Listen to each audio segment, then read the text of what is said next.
안녕하세요. 반갑습니다. 허재삼 작가입니다. 오늘 제가 여러분들께 소개해 드릴 책은요. 고사명 작가님이 지은 산다는 것의 의미라는 책입니다.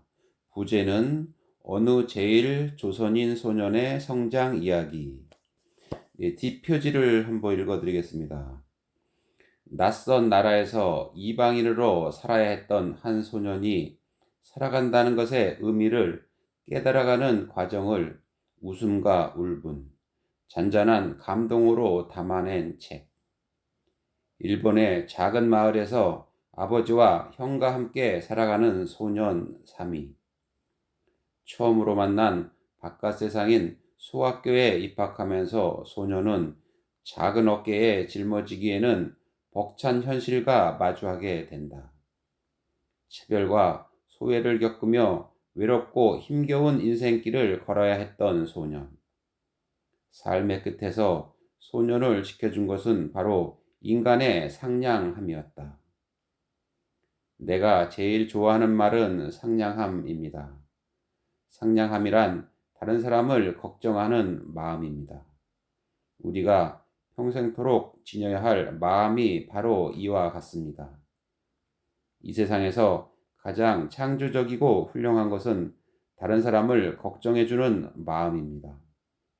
지금까지 살아오면서 인간의 상냥함이야말로 인간을 살아가게 하는 진짜 힘이라는 것은 한 번도 틀린 적이 없습니다. 나는 앞으로도 산다는 것의 의미를 계속 탐구해 나갈 것입니다. 그럼 작가 소개를 해드리겠습니다. 고사명. 본명은 김천삼으로 1932년 야마구치 현에서 태어나 고등 소학교를 중퇴한 뒤 다양한 직업을 경험하고 정치운동에도 참여하는 등 활발한 사회활동을 하다가 작가의 길에 들어섰다. 첫 소설 어둠이 발길을 붙잡을 때를 발표해 주목을 받은 그는 일본에서의 조선인 차별 문제 등 사회적인 문제를 다룬 제1조선인 2세 작가로 평가받고 있다.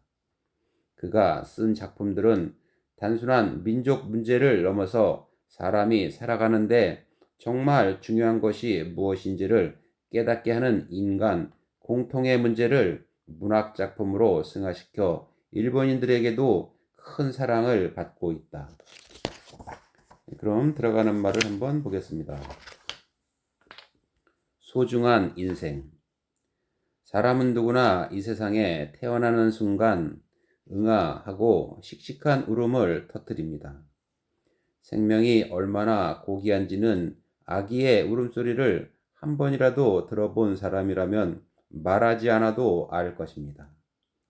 사람의 생명은 울음과 함께 시작됩니다. 그런 의미에서 아기의 울음소리는 인생의 첫걸음을 이제 막 시작했다는 출발 신호 같은 것입니다. 모든 사람이 똑같은 출발선에서 똑같은 모습으로 첫걸음을 뗍니다. 하지만 인생이라는 머나먼 여정은 사람마다 다릅니다. 모두가 평탄한 길을 걷고 모두가 항상 즐거운 기분으로 살아가는 것은 아닙니다.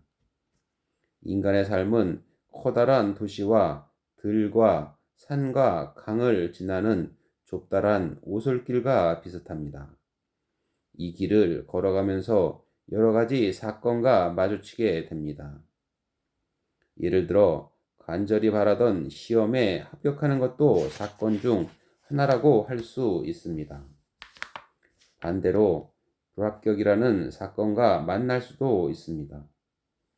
또 세상에는 처음부터 진학을 포기해야 하는 사람도 있습니다. 사람은 이런 일들을 하나씩 헤쳐나가며 살아가는 것입니다. 어떤 때는 생명의 탄생을 지켜볼 때도 있습니다. 부모나 형제, 친구의 죽음을 겪어야 할 때도 있습니다. 이처럼 사랑은 인생을 살면서 여러 가지 사건에 부딪힙니다. 그 사건들 중에는 자기 혼자 꿋꿋하게 이겨낼 수 있는 것도 있고 혼자서는 도저히 감당할 수 없는 일도 있습니다. 아무리 사랑하는 사람일지라도 한 번 목숨을 잃으면 두 번 다시 살아 돌아오지 못합니다. 어느 날 갑자기 닥치는 자연재해도 인간의 힘으로는 감당할 수가 없습니다. 지금 이 시간에도 세계 곳곳에서 전쟁이라는 무서운 사건들이 일어나고 있습니다. 전쟁은 평화를 꿈꾸는 인간의 삶과 질서를 완전히 파괴해버리는 잔혹한 사건입니다. 이토록 무서운 사건과 마주친 인간은 고통과 두려움에서 벗어나고자 갖은 애를 쓰며 발버둥 칩니다. 이 같은 발버둥이야말로 인생의 가장 깊은 슬픔이라고 생각합니다. 고통과 두려움 때문에 더는 살고 싶지 않다는 생각까지 들 때도 있습니다. 또는 산다는 게 대체 무엇인가? 사람은 왜 살아야 하는가? 하는 질문이 머릿속에 맴돌기도 합니다. 이런 질문에 사로잡힌 사람들 가운데 스스로 자기 안에서 해답을 찾은 사람은 진정으로 행복한 사람입니다. 그러나 안타깝게도 많은 사람들이 이 질문에 대한 해답을 찾지 못한 채 방황하고 있습니다. 왜 살아야 하는가? 하는 질문에 대한 해답을 찾지 못한 인생은 고통스럽고 외롭습니다. 이 세상에서 자기만 버려진 것 같고 형편없는 사람인 것 같습니다. 누구도 나를 도와주지 않고 나 역시 그 누구도 도와줄 수 없는 상황에서 인간은 혼자인 나를 발견하게 됩니다. 사람은 누구나 혼자입니다. 태어날 때도 혼자 태어납니다. 이 같은 외로움은 죽을 때도 마찬가지입니다. 사람은 누구나 죽을 때도 혼자입니다. 아무리 위대한 사람도 이 죽음만큼은 다른 사람에게 떠넘길 수 없습니다. 이처럼 사람은 처음부터 외톨이이며 태어날 때부터 외로움을 안고 살아가야 하는 운명인 것입니다. 어려움에 부딪혔을 때 부모님이나 친구들과 상의할 수는 있습니다. 부모님과 친구들은 틀림없이 나를 도와줄 것입니다. 하지만 그 어려움을 해결할 수 있는 사람은 그 어려움에 부딪힌 나뿐입니다. 사람은 누구나 자신의 삶을 스스로 개척하고 죽을 때는 홀로 조용히 생을 마감합니다. 사람에게 가장 소중한 것은 오직 자신의 인생입니다. 이렇게 나와 마찬가지로 자신의 삶을 소중하게 여기며 살아가는 사람들이 서로 관계를 맺으며 살아가고 있습니다. 나의 삶이 소중하듯 다른 사람들에겐 그들의 삶이 가장 소중합니다. 사람과 사람의 관계는 소중한 인생들 사이의 만남입니다. 사람마다 자신이 태어난 고향이 있고 그 고향을 둘러싸고 있는 환경이 있습니다. 그 환경에는 집이나 마을도 있고 좀 더 눈을 크게 뜨고 바라보면 나라와 이 세계 전체가 포함됩니다.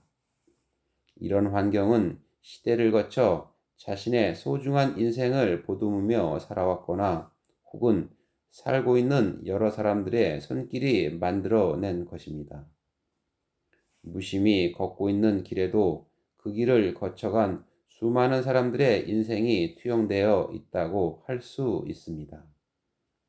우리가 별 생각 없이 입고 다니는 옷에도 한 번뿐인 인생을 살아가는 사람들의 노력이 담겨 있는 것입니다. 이렇듯 인생에는 나의 인생만이 아닌 다른 사람들의 소중한 인생도 담겨 있습니다. 나와 다른 사람들의 인생이 갖가지 모습으로 맺어져 있기에 우리의 삶은 더욱 소중한 것입니다. 나를 발견하고 타인을 발견하다. 우리가 여러 가지 일들을 만나고 자신을 발견해가는 과정은 내 안에 존재하는 다른 사람의 삶을 발견하는 과정이기도 합니다. 사람은 누구나 혼자 힘으로는 감당할 수 없는 절망에 빠졌을 때 괴로워합니다.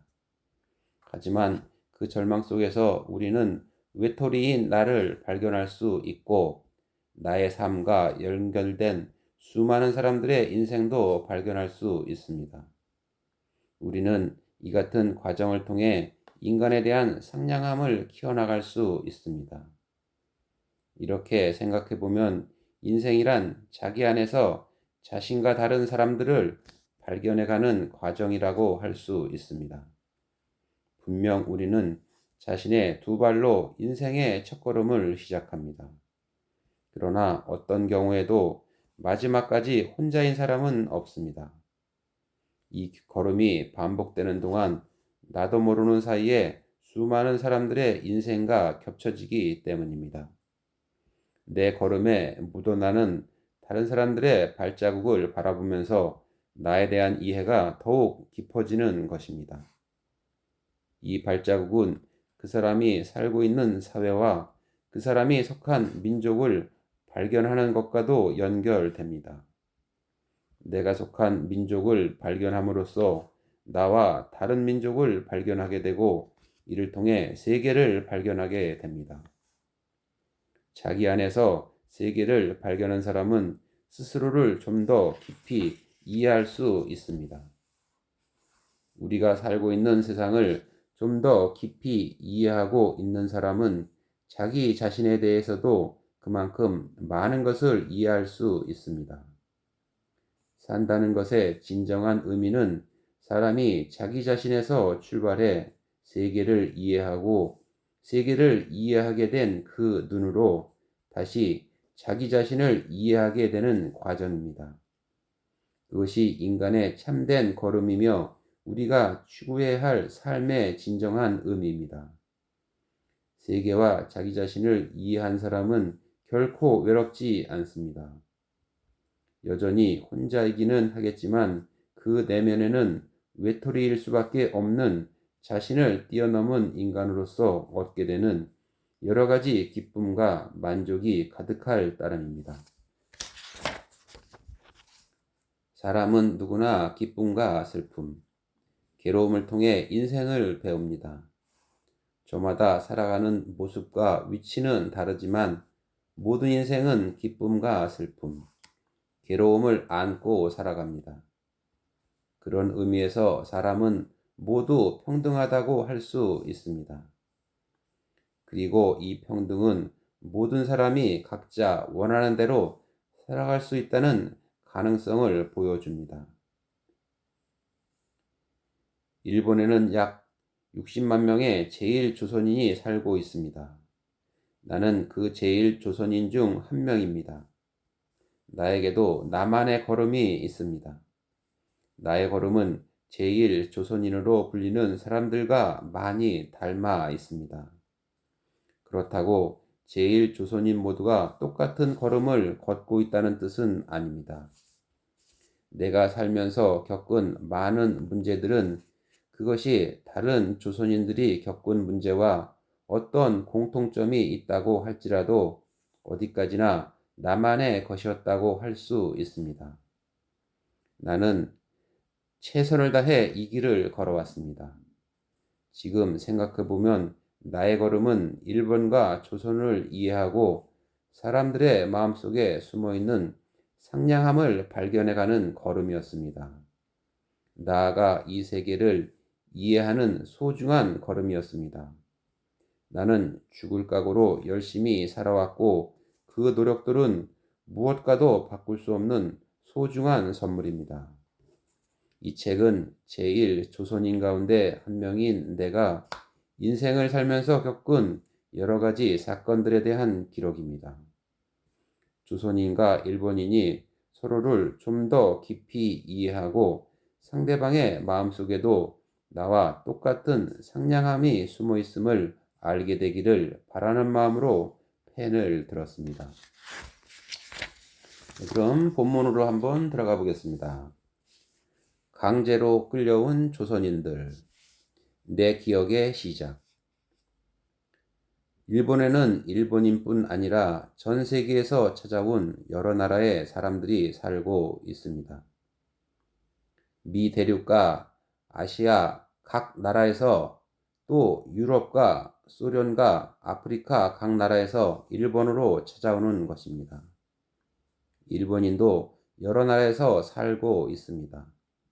이것은 서로 으르렁거리거나 전쟁을 벌이기 위해서가 아니라 서로 협력하여 평화롭게 살려는 세계 사람들의 의사 표현이라고 할 수 있습니다. 현재 일본에서 가장 많이 살고 있는 외국인은 조선인 또는 한국인으로 불리는 사람들입니다. 조선인 또는 한국인으로 불리는 사람들은 일본에서 여러 가지 직업에 종사하고 있습니다. 거리에서 흔히 볼 수 있는 불고기집은 대부분 조선인이 경영하고 있습니다. 어떤 사람들은 슬롯머신 오락실을 운영하기도 합니다. 또 개중에는 페인트공이나 건설 노동자도 있습니다. 그리고 아주 적은 수이기는 하지만 의사와 교수도 있습니다. 우리 아버지는 석탄을 나르는 인부였습니다. 지금부터 40여 년 전 일입니다. 김선진. 이것이 우리 아버지 이름입니다. 네모진 이마와 다부진 턱 때문인지는 몰라도 인상부터 고집이 무척 세 보입니다. 실제 성격도 외모와 다르지 않습니다. 아버지는 아주 완고한 분이었습니다. 아버지는 나를 사마라고 불렀습니다. 삼은 제 이름의 맨 마지막 글자입니다. 조선에서는 흔히 이름의 마지막 글자만 부르곤 합니다. 내 진짜 이름은 김천삼입니다. 아버지는 목소리가 매우 걸쭉했습니다. 나는 어렸을 때 수세미처럼 엉겨붙은 턱수염에서 그런 걸쭉한 목소리가 나온다고 생각했습니다. 아버지는 종종 그 걸쭉한 목소리로 내 이름을 불렀습니다. 삼아, 내가 무슨 잘못이라도 저질렀을 땐 그 목소리가 마을 전체로 울려 퍼졌습니다. 아버지가 우리 형제를 부를 때마다 어두컴컴한 나가야의 종이천장이 흔들리는 것 같았습니다. 본 적은 없지만 나가야의 천장에서 사는 쥐들도 아버지의 호통 소리에 깜짝 놀랐을 겁니다. 아버지가 커다란 목소리로 우리를 부르면 나가야의 쥐들까지 덩달아 소란스러워졌습니다. 어린 시절에 내 기억 중에는 어머니가 없습니다. 내 기억 속엔 아버지와 형의 눈빛만이 얽혀 있습니다. 우리 가족은 3명뿐입니다. 어머니는 내가 3살 때 돌아가셨습니다. 아버지를 따라 어머니의 산소에 가곤 했는데 봉분을 한 작은 무덤 앞에는 백영순의 묘라고 새긴 묘비가 세워져 있었습니다. 우리 어머니 이름은 배경순입니다. 어머니에 대해 내가 기억하는 것은 이 묘비에 기록된 배경순이라는 이름밖에 없습니다. 아무리 어머니에 대한 기억을 더듬어 봐도 떠오르는 것이 없습니다.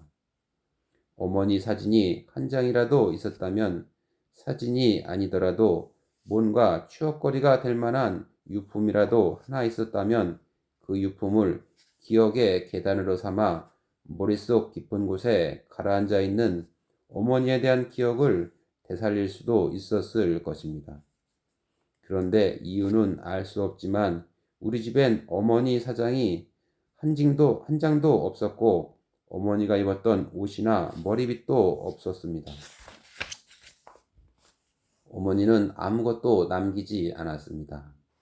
나중에 알게 된 사실인데 어머니는 처음부터 남길 만한 유품이 없었습니다. 아버지와 결혼할 때도 결혼사진을 찍을 돈이 없었다고 합니다. 그런 상황에서 어떻게 유품을 남길 수 있었겠습니까? 결혼식 때도 어머니는 평상복을 입었다고 합니다.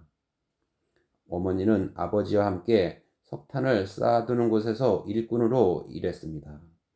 아마도 시커먼 인부복 외엔 옷이 없었던 것 같습니다. 네, 오늘 저는 여기까지 읽어드리고 다음에 다시 찾아뵙겠습니다. 감사합니다.